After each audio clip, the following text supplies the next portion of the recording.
Hello, everyone. So excited to have you here with us today. My name is Hernisha Dukes, and I have the honor and privilege of serving as the president of the Young Alumni Network. Welcome to our third edition of the Young Alumni Network webinar series.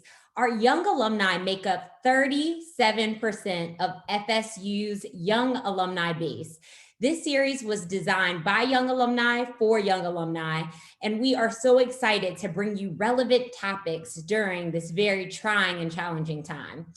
It's also so important for us to stay connected as a young alumni network and community. I'm really excited at the end of this webinar to tell you and share with you more ways that you can be involved and stay engaged. Also, remember that the chat box and the Q&A are open throughout this webinar. So please, please, please submit any questions that you have as it relates to our topic today, and we will be sure to get to them and to answer them during today's Q&A. I am so excited to have the pleasure to introduce you to our webinar guest today and our presenter, Alex Rawlicki. Alex Rawlicki, MSA, enjoys the role of client quarterback with Rawlicki Wealth Management and Trust Services. At the boutique wealth management firm, Alex has the opportunity to work one-on-one with every client to ensure the best outcomes for their finances and their investments. Since the firm's inception in 2006, Alex has worked with clients in the areas of cash flow analysis, retirement planning, asset allocation, and business and tax planning as well. By managing all of a client's finances, from investments to taxes in one place, Alex has been able to really put clients first and also treat them like family. He's received his Bachelor of Science degree in business and has a concentration in accounting and graduated in 2008 and has a Master's of Science degree in accounting in 2010. We are so excited to have Alex here with us today. And Alex, with that, I will turn it over to you. Oh, thank you so much. It's a fantastic introduction. It makes me feel a little bit old, but I'm absolutely excited to be able to give you a little bit of information. It's a pretty big topic. And so what I'm trying to do is give a very high level understanding of either financial planning and taxes, tax structure, business tax structure. But out of the entire presentation, there's really three things I want to make sure that everyone can kind of take away from the presentation. The first one is to pay yourself first. That's something that a lot of people forget to do, especially when it comes to your basic financial plan. The second thing I want you to be able to take away from this is it's not necessarily how much you invest, but for how long you invest. And then finally, on the business and tax side, to make sure that you take your time to form the correct business entity and not to rush into something. Sometimes it's better to take your time than have to try to get out of something that maybe you made a mistake of, and that can be expensive.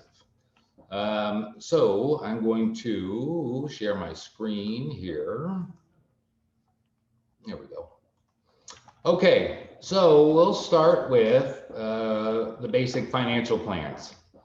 So really the basics of financial planning are really not that difficult.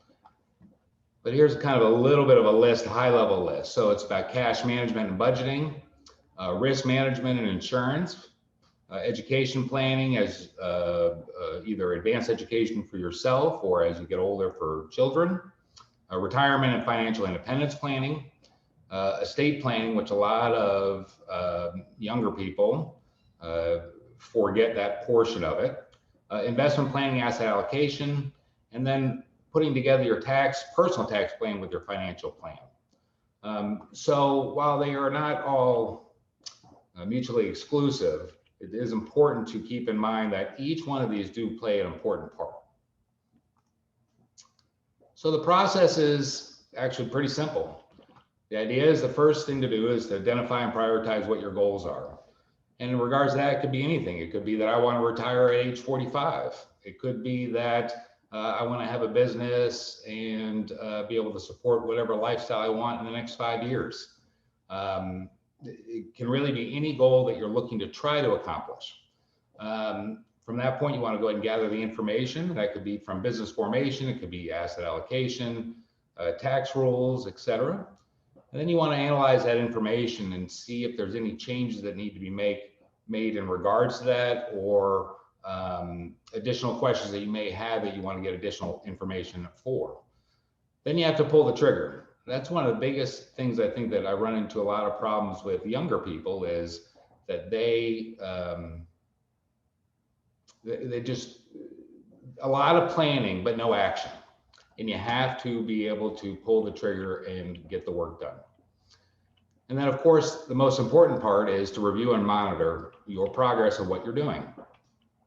There's a saying that if you're green, you're growing, if you're ripe, you're rotten, which basically is that you want to continually be growing your business, either your financial plan, whatever the case may be. It is a continuous process. So what are some of the pitfalls? Well, it's great to have a plan, but if you don't do anything with it, you're wasting your time in regards to that. Not having enough cash reserves. So for example, depending on who you read or what you read, they could say anywhere between 3 and 6 months of cash reserves. In case there's an emergency, probably more now than ever, depending on the job market that you're in.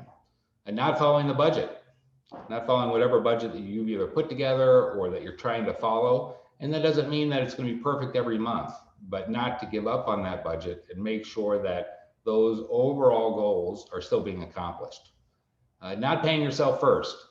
This was one of the things that I think I really want people to take away from. And paying yourself first really means taking either a percentage or something from either your salary or earnings and putting it either into retirement or into investments to make sure that that you are taken care of first. Not living within your means, the term keeping up with the Joneses always comes to mind in regards to that. When I work with individual clients, a lot of, especially retirement clients, a lot of the questions I'll get, the main question I really get is, how is someone my age doing compared to my benchmark? You know, if I'm 35 years old, how many people that are 35 currently have, how much money do they currently have invested? Well, to me, that's not important. What's important is basically, what are your means? Are you living within your means, and what are your particular goals? You know, if someone's got a goal of being able to retire on $25,000 a year, well, that's great, but that may not be your goal. So, so living within your means and whatever your goal is, not your neighbor's goal, your friend's goal, or the goals that other people set for you. And the hardest part really is too much debt. As we all know, student loans is one of the biggest debts that people have. It is one of the only debts that cannot be erased by bankruptcy. So once you have a student loan or your student loan debt, you have it. And there's a reason why we take that out. It's just making sure that we're using that for a good purpose. So here's, from a high level, once again, here's one of the most interesting things I think that we talk about. And when we talk about a pile or your pile of money, people will always ask, no matter how old or young, is how much money do I need? How much income am I going to need at retirement? And there's a basic rule that we can use, and it's a 5% drawdown rule. And when we use this rule, it's not, we're figuring only under what you have in regards to investable assets. Social Security, pensions, other sources of income, we normally don't calculate with that. We see that almost as a bonus.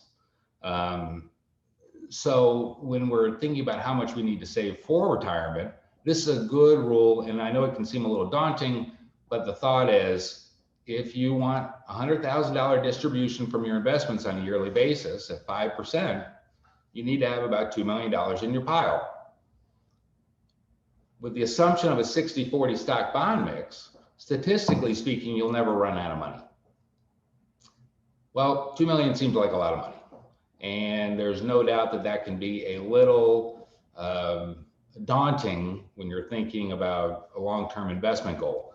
But that's part of the second point that I really want you to take. It's that it's not how much necessarily that you're saving, but for how long. So we all have heard about compounding interest, but just to have an idea, even if you put $100 a month in at an average of 6% rate of return, these are your basic numbers, right? So your 1 year, 5 year, 10 year, 15, 20, 25, 30.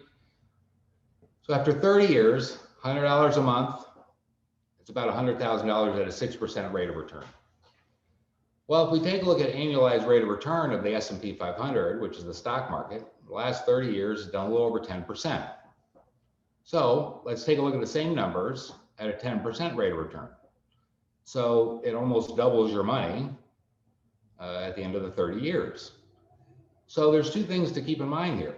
Number one is these numbers are based on $100 a month and that's it. Doesn't include that if you're in a 401k or some sort of a qualified benefit plan, that most likely you will have a match. Well, that match is going to help increase that monthly investment. So while $2 million does seem like a lot, and it can be a difficult goal in your mind, the compounding effect does, it helps grow your money. And I think that's really what's most important to keep in mind, is that it's slow and steady, slow and steady. Looking at the next side in regards to investments is talking about diversification. And I think a lot of people have heard about that.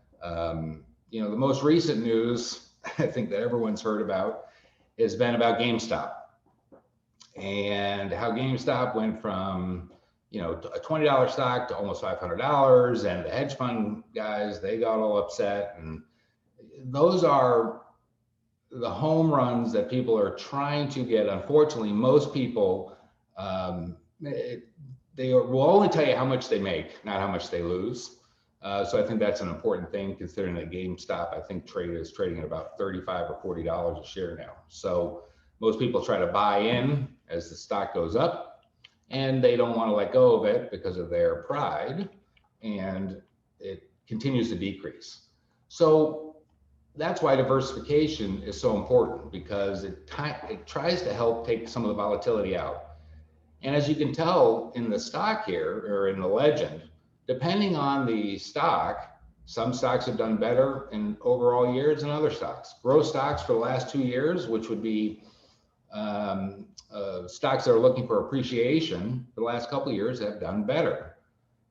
Some of the lower ones in regards to commodities or REITs, which are real estate investment trusts, they haven't done as well. But that doesn't mean that they always don't do well. And you put those types of securities in your portfolio to help balance out your portfolio. So in the previous slide, we were talking about a 60-40 stock bond mix, and that's why I'm showing on the slide there 60% large cap, 40% investment grade bonds.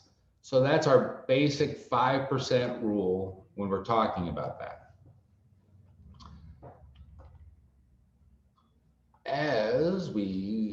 So that is kind of the base side of investing, is making sure that that you understand your diversification, you understand how much money you can put in, and what your pile needs to be at retirement in order to reach whatever goal you're trying to reach. Now, we do have a lot of entrepreneurs, and the other side of the goal is about the business side, about starting a business and how it can be a little daunting in the beginning, and making sure that you do your due diligence in the beginning. So here's your considerations. What kind of legal structure? So there's two sides to your business as you're starting to form it. Number one is your legal structure. The second side is your tax structure. So depending on how you set up your business through the state, the IRS may look at it differently.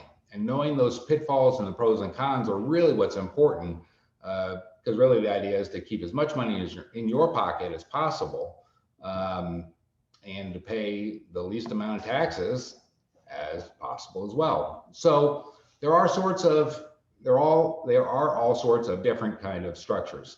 So you could be a sole proprietor. So basically that would be an individual that just starts their own business, and you're an individual and it's reported on your 1040, and it's basically how it's put together. A lot of downfalls with some of that, and we'll go through that. An LLC, or limited liability company. Those are state regulated legal structures. So every state can be a little bit different. So one of the big misconceptions a lot of people had was, if someone starts, if I wanted to start an individual business by myself and I want to be an LLC because I feel that that's going to give me some liability protection. Well, according to the state of Florida and the IRS, it is considered, if you're a single member LLC, it does not give you any liability protection. So you are on your own. And people a lot of times don't understand that. I think because it's a company, but it's considered what they call a disregarded entity. Partnership is another type of legal structure you can have, which of course is going to be more than one person. And an LLC, let me go back, can also have more than one person. And then you've got your corporations. From the state side, a corporation is a corporation. The taxes is registered to the IRS. So from a tax structure side, as a sole proprietor, you're going to report everything on your individual tax return on your Schedule C. As a single member LLC, it's considered to the IRS a disregarded entity. So it's still reported on the same form. An LLC that has multiple members is going to be reported on a Form 1065. Partnership is also going to be on the same. And then on your corporations, they are actually split two different ways. You've got a C Corp and an S Corp. So the subchapter S is something that you actually file with the IRS to make that election. A lot of pros and cons, all depending on what your business structure is and what you're trying to accomplish. So some of the advantages, of course, of the sole proprietor is that very minimal legal restrictions. You basically open up a business and you get your license for whatever business it is, and you're kind of on your way. It's easy to form, easy to operate, easy to get rid of.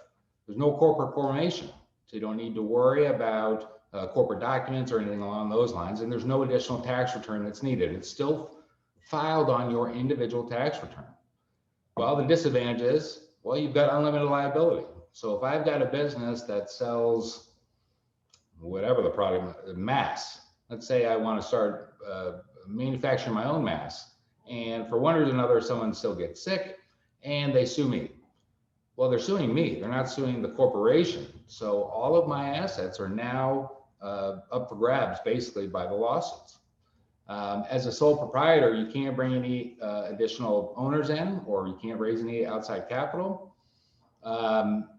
Income tax can't be deferred by retaining profits. So basically, there are no retained earnings in the sole proprietorship. When you're filing those returns, it's just the income.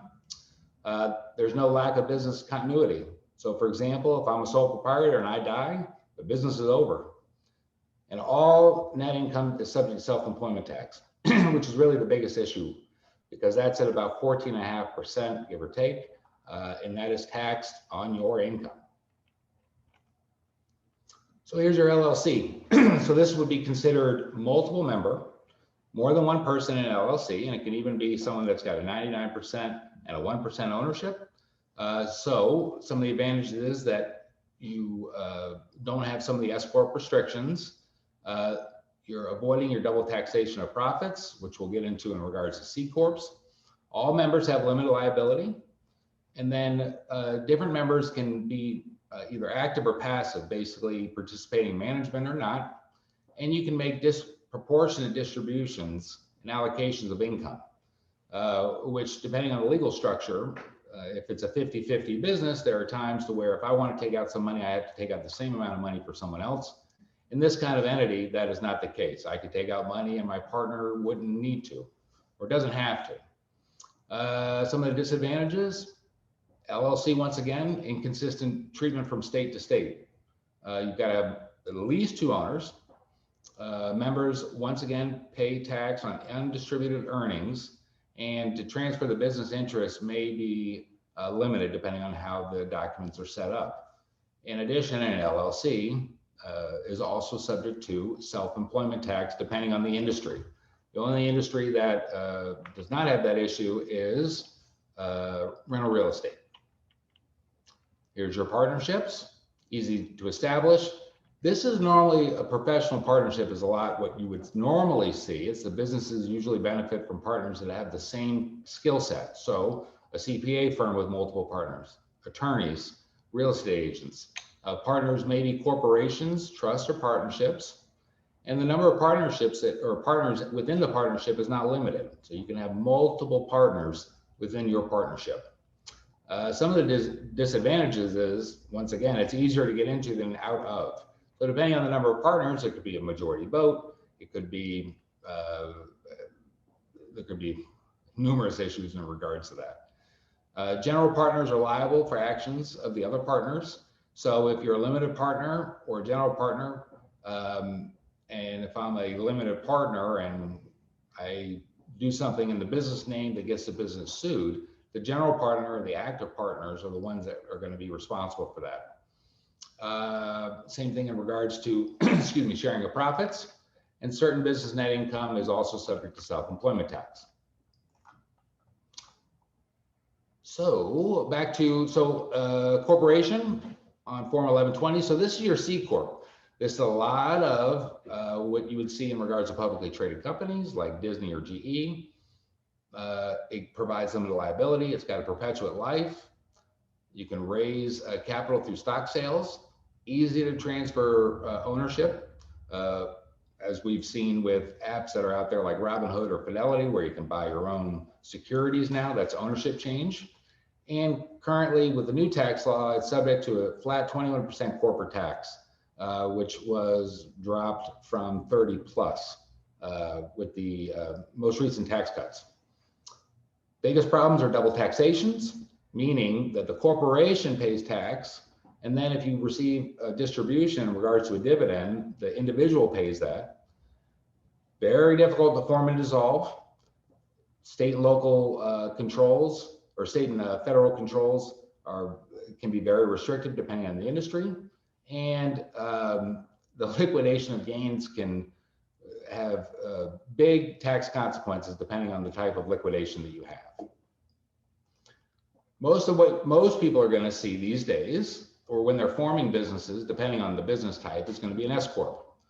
So it's got a little bit of everything that I think most people are trying to accomplish. So the first one is that it does have limited liability and it does have perpetual life of the corporation. It avoids the double taxation on profits outside of unlike the C Corp, to where you do pay double tax. The profits that are passed through are not subject to self-employment tax. So that's a big thing that a lot of people are drawn to S Corps, because if it's a Schedule C or a sole proprietor, the same income that comes through an S Corp would be subject to self-employment tax as an individual, where an S Corp that is not the case. And you can raise capital through stock sales. Same thing. You can have additional shareholders within there. There are some limitations in regards to that. Shareholders, the disadvantages, they do pay tax on undistributed earnings. So for example, if you've got a business that made $100,000 a year, but you didn't take any of the earnings out, you still pay tax on the $100,000. If you took 1 penny out or no penny out, there is a limited number of type of shareholders that you can have. And the shareholders must directly invest to have basis in the company. And that's one of the biggest things that I think a lot of people don't understand, is that if there's no basis, meaning if you don't have any skin in the game, you are not going to be able to deduct any kind of loss that comes through the business. So that's something that a lot of people need to also keep in mind. And there have been a lot of tax rule changes in regards to corporations and qualified business income deductions, which is really, I don't want to put anyone really to sleep in regards to that, but that is the basics of the structures and your advantages and disadvantages for your taxes. So once again, just to kind of wrap up real quick on the high level, is that keep in mind the three things, right? Is to make sure that you do pay yourself first. that it's not how much you invest necessarily, but for how long, and to make sure that if you are thinking about starting a business, to make sure that you get a good team of people together, either your attorneys, CPAs, et cetera, and you take the time to make sure that what you are forming is the best for your business, or best for you as an individual. So that's my basic presentation in regards to that. So I would love to hear if there are any questions. Thank you so much, Alex, for that presentation. I know it was super informative, and we did get a few questions from the audience as you were presenting. So at this time, we're going to transition over to our Q&A portion. I'm going to share some of the comments and questions that came from the chat, and I also have a list of questions as well. Let's start with our first one, which is about home ownership. So if we have some young alumni on the call that are interested in purchasing a home in the near future, what would you recommend as the next steps in order to help set them up for success in that regard? Well, I think there's really two things that you want to take a look at. Number one is one of the biggest mistakes that a lot of people made back in the last financial crisis is that there was no verification of income, et cetera, and that people were told that they could afford something that they really could not afford. So it goes back to living within your means, and that part can be difficult. But also keep in mind that if you do have the ability to purchase a home, now is the time to do it.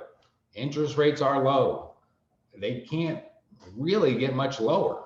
And if you're locking in something for a 30-year fixed rate at 3.5%, that is cheap money, considering that the mortgage rates back in the late 70s and early 80s was 14, 15%. So even on my rate of return at a 6% rate of return, if you can get 6% on your investments and you're paying 3% on your mortgage, well, that's a win-win. So I think the most important part is making sure that you are purchasing what you can afford. That's number one.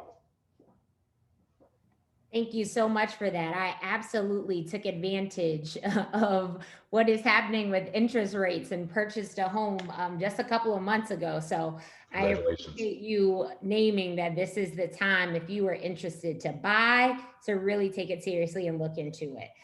The next question we have, you were talking a bit about debt. Specifically student loan debt being a huge challenge and barrier for a lot of our young alumni out there. What would you recommend in terms of tips to help pay down that debt? And are there any methods that you've seen be more effective than others? Ooh, boy, student loan, that's one of the most difficult things I think that people run into. So once again, well, there's a couple things that the government's really done, especially in regards to the pandemic. Number one is that they have eliminated the interest and eliminated payments for a vast majority of government-backed student loans. So depending on the person's situation, if you're in a position to where currently you can still afford to make payments, and not even the entire payment, even if it's half the payment, keep in mind that that's going directly to principal. The interest rates on student loans are set by the government, which is one of the hardest things because you're not shopping for it like you could a mortgage or a car loan. But a lot of people have tried to do the income-based repayment plans on student loans. And what they notice as they continue to make those payments is that it's not going towards principal, right? It's all going towards interest. So you're paying interest, and then you're going to basically a big balloon payment. Also, if you ever do run into any kind of trouble with your student loans, always contact the lenders. They would rather get paid something than nothing. And they are always, surprisingly enough, they're normally pretty good about helping work with you in regards to that. So during this time frame, at least through mid-year, even if you can afford, no one's really required to make them, but even if you can, anything you're knocking down now is going to reduce the principal. Great, thanks for that. To build off of that, one of our viewers, Lauren, asked specifically about, she's focusing on paying off her student loan. She's saying they're clocking in right now at about 6.9%, which feels very high. So her and her husband have made the decision to really focus on paying loans versus investing. Do you agree with that strategy, and why or why not? Well, I think it could be yes. Overall, I do, because I think that from a debt standpoint, the idea is to be debt free. And you're right, in regards to a lot of other things, 6.9 for your student loans, that's once again, that's the rates that they're giving you. But also keep in mind that if you have a credit card that's got a 21% interest rate, because if you have to look at the entire debt situation as you're trying to figure out, and there's two ways that you can do it. You can do what they call the snowball method or the avalanche method, figuring out which way you want to try to pay that debt down.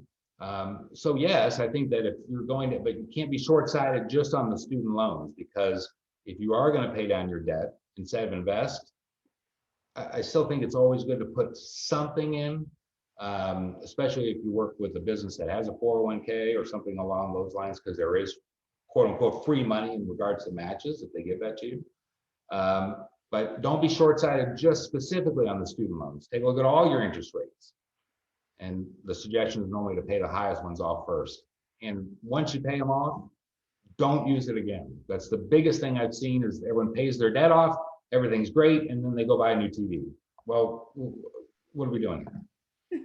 So. Absolutely. That definitely resonates. And what's resonating with me as well is when you talked about that compound interest. So even if there's a small portion that you can give in now, you'll be thanking yourself 7 years from now that you started back then. So Exactly right. naming that.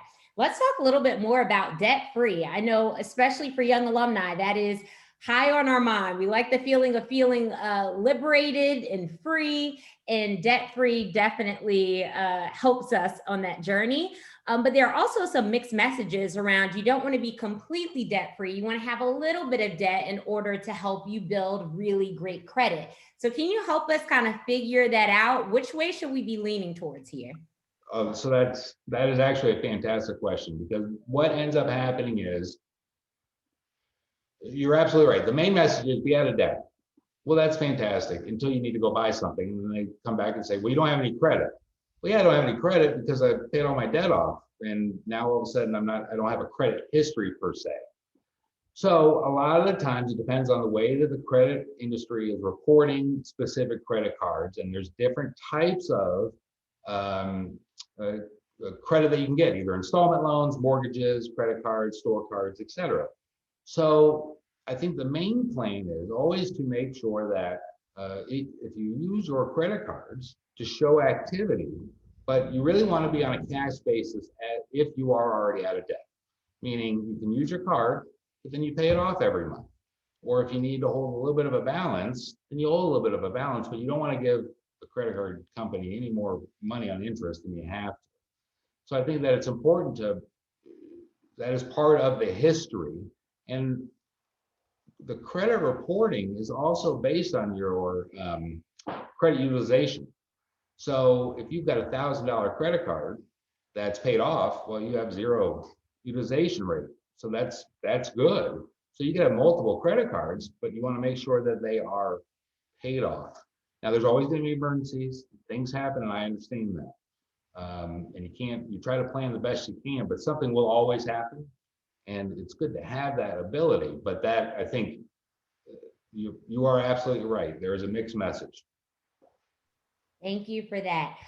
Speaking back again on mortgages, I've heard the term before, being house poor, and you alluded to this with not getting a house that is going to be out of your comfort zone in terms of monthly payments. Is there a rule of thumb that you use in terms of determining what percent of your income should be going to mortgages each month? Oh, that's a great question. So, and you're absolutely right. So going back to the old financial crisis, um, that was people, and I think especially younger people now, having lived through it and having an understanding of how a lot of that happened, also have the understanding that just because someone says you can afford something based on paper doesn't mean that you really can, especially if you have other goals, right? So the basic rule of thumb It can really depend because there's all sorts of different percentages.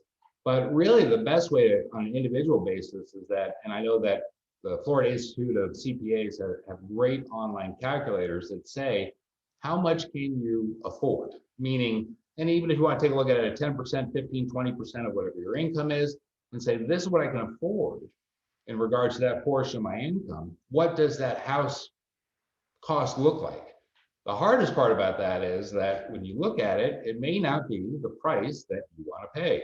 Meaning, it could be, I want a $300,000 house, but I run the calculation and says, well, I can only afford 150,000.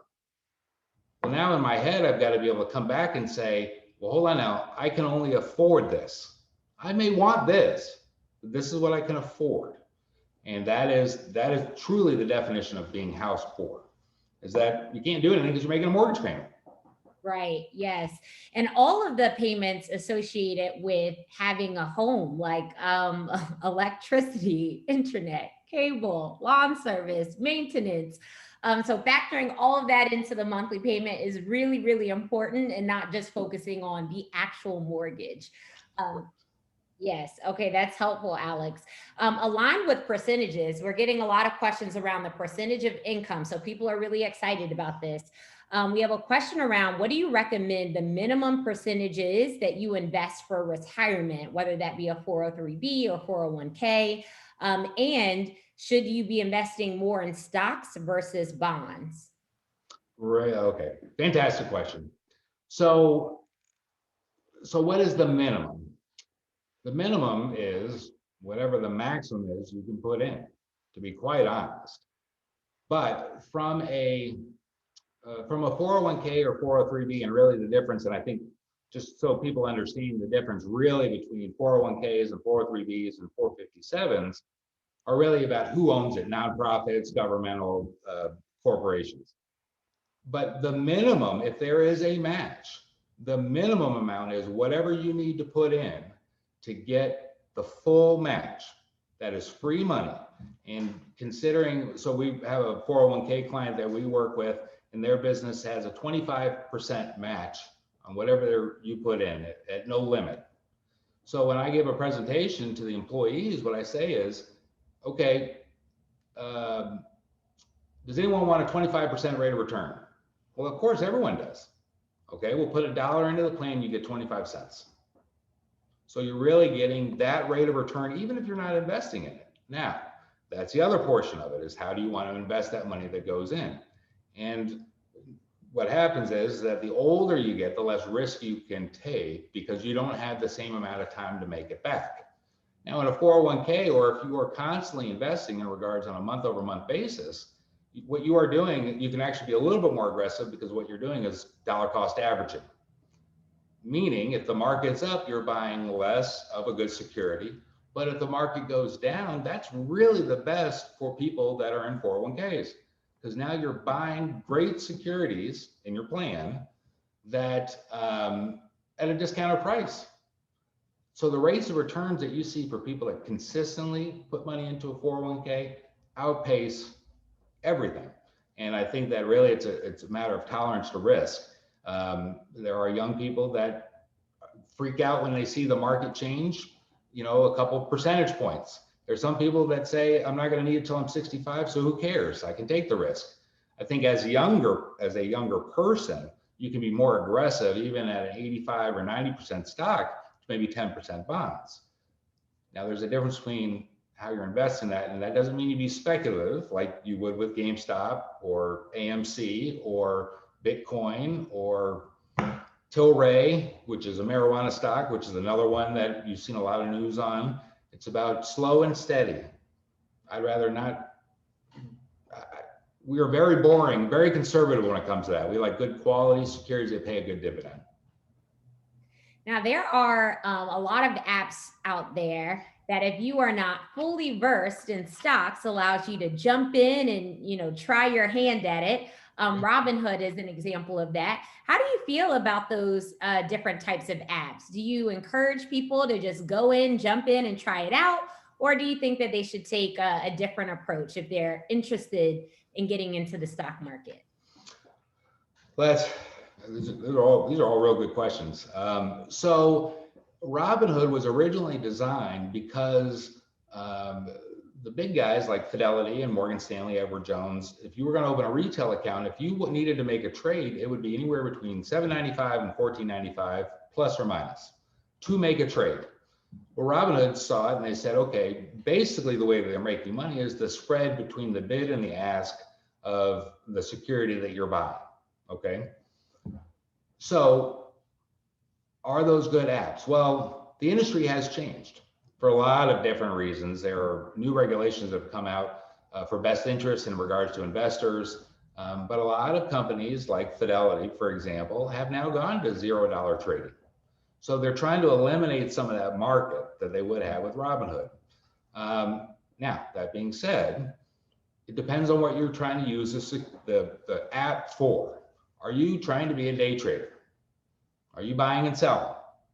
Or are you just finding something you want to put a couple $100s in to see how you may do in certain types of securities that you may be interested in? And that's fine.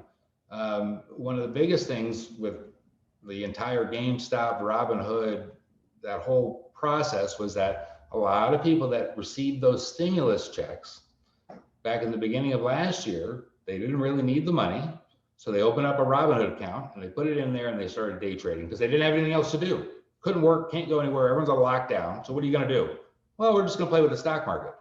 Well, that's great. As long as you don't need the money, then that's okay. You can be speculative like that. I think the apps are okay, but you have to be careful what your intent is. What are you trying to accomplish? Very insightful, very helpful. I appreciate it. Okay, I think we have time for two more quick questions. Okay. We'll go back to retirement. As we talked about 401k or 403b, especially as people are starting to think about houses and other large purchases, there is this desire sometimes to just take money that you've already invested in retirement and use it to put down on these purchases. Do you recommend that? And then again, why or why not? No, I don't. What's the next question? No, I'm just kidding. So the reason why I don't recommend that is because if you don't have the reserve to buy the house to begin with, and you're borrowing off something else, you're borrowing off your future to be able to do that. So then the question then becomes, well, why do you need to borrow that? So if that's because you need to get 20% down so you don't have to pay PMI, okay, well, that's maybe one question, but don't you already have that money saved up? So I'd go back to the question of why do you need to take it from there? Also keep in mind that you can take, well, there's two types of ways that you can take money out of a retirement plan. A company retirement plan, IRAs are different, but in regards to first-time home buying, there are provisions where you can take money out, not as a loan, but as a distribution. Now, the issue is whether that's taxable income now, because it went in tax-free. So when you receive it, not only are you getting the money, but now you have to pay whatever your effective tax rate is on that money. So you're not even getting a dollar for dollar down payment on it. Now you can take a loan out of your 401k, and there's rules in regards to the way that works, and there's no tax implications, but now you're basically paying your loan back to yourself. So I guess the first question I would ask would be, if you need to pull it out of there, why? Do you not have the money already? Mm-hmm. Okay, I have my last question for you. I'm going to try to merge one more that came through. Do you recommend TurboTax or actually getting like an actual accountant? And when do you know when to do which? When do you know if your tax situation is too complicated where you just actually have to invest in getting an accountant to do it for you? Oh, these are fantastic questions. So can you use TurboTax or something along those lines? The answer really is depending on the situation, right? So if you just have a W-2, then that may not be a bad option for you because it is pretty simple. There's not a lot of moving parts in regards to that. As you start to either have individual investments or businesses, etc., TurboTax is a click. It's basically yes, no, yes, no, yes, no. And keep in mind, if you click no, and it should have been yes, you're liable. So if there are buttons that you're clicking that you don't have an understanding for, then that could be one sign to go see a professional. One of the biggest things that I think, especially for this particular tax year, is that the stimulus payments need to be reported. So what a lot of people have been doing through TurboTax is that they'll put all their information in and it'll say that they owe money. And then they click the button that says, well, I didn't really receive my stimulus payment. Now you get a refund. Oh, well, perfect. I'm taking my refund. Well, that's great until you file your return. And then the IRS sends you a love letter that says, by the way, we gave you this money already. And not only do you owe it to us, we're going to take it from you. So I think it talks about, I think you see a professional when it gets more complicated than just a W-2. Or if there are other things in regards to either starting a business, that's part of the team that you want to put together. There's a good CPA, good accountant, good attorney that's in there. And I know that they cost money and I'm sensitive to that, but it's cheaper than it is in the long run. Yes, this was fantastic. We still have questions coming in, but we're going to be mindful of and respect everyone's time. Thank you so much. As Lindsay mentioned, we will be able to share the deck. This has been recorded so people can go back and rewind, fast forward, find the information that you need. Alex, you have been absolutely amazing. So thank you so much for being here with us today. My pleasure. My pleasure. Thank you for the invite. It was a lot of fun. Absolutely. Absolutely. Okay. Just on some closing things for our participants that are here. Thank you again for joining us today and connecting with the Young Alumni Network. I want to take a second to remind you that notable NOL applications or nomination forms are available on our website. So you can find that. If you know anyone that is 35 and younger that we should spotlight, that we should highlight, that we should celebrate, please take a moment to nominate them or forward them the link. We are so excited about welcoming a new group of notable NOLs in the fall. So please take advantage of that. Also, you can stay up to date with all of our upcoming webinars, upcoming events by following us at FSU, Young Alumni. And I want to just, again, take a moment to thank everyone for being here with us today, and especially to all of our corporate partners as well for their generous support and making programs like this happen for our young alumni base. Thank you guys so much. Have a great one. And as always, go Noles.